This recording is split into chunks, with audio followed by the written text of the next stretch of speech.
Yo, IDOLWILD in the building. We're going to take a look at and review the MUT hero Paul Posluszny.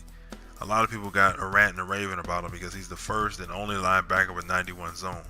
He goes for around 350,000 coins in the auction house, and as you can see, I have him compared to my current starter Nigel Bradham, who's also a 4-3 coverage linebacker, and Paul pretty much beats him out on every stat except for speed, and it's a minor difference, but we're going to show you later that speed matters.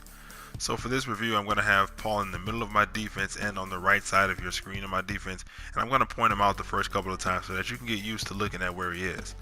So the first part of this review is looking at his run stopping ability, and Paul is honestly 50-50. There's going to be half the time where he's going to get block sheds to stop the run like that, and the other half of the time he gets this deer in the headlights look where he acts like he doesn't know what to do, and then he gets picked up by a guard or a tight end, and then he gets taken out of the play. And I have to give him a B to B minus when it came to stopping the run.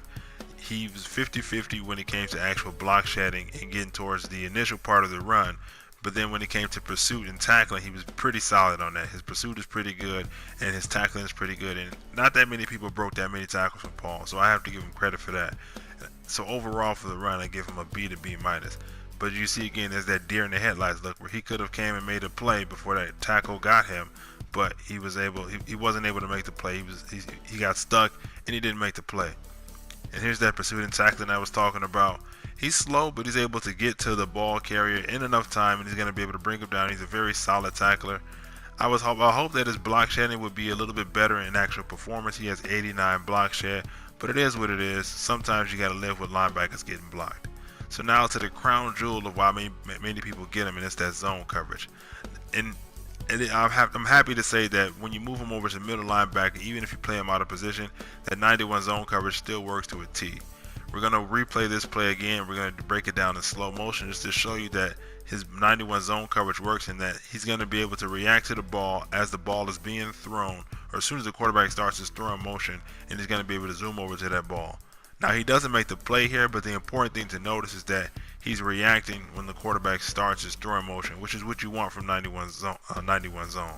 I threw in a man coverage play just to let you know to do not put Paul Posluszny. I almost said Paul Krause. Don't put Paul in man coverage. He's going to get toasted even by the worst tight ends.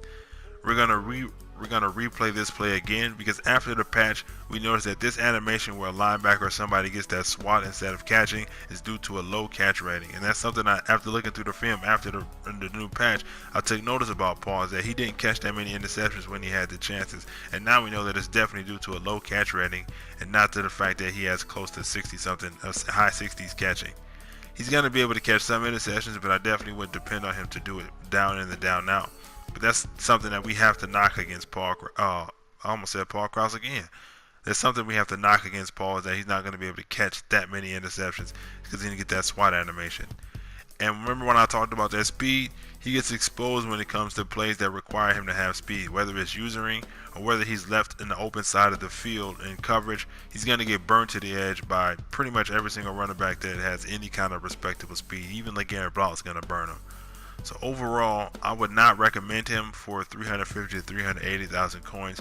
Maybe 150 to 200, which is pretty much half the price, simply because he's a liability when it comes to the run game. In that, one, he can't run to the edge of the defense, and two, it's like 50-50 whether he's going to get a block hit or even react to the play. And when it comes to coverage, you kind of have to protect him. You have to either leave him in the middle of your field in a deep blue in the Tampa 2, or you have to put him on the closed side of the field where he's right next to the boundary to protect him in the flat coverage. That's it for this video. See you guys around next time. Peace.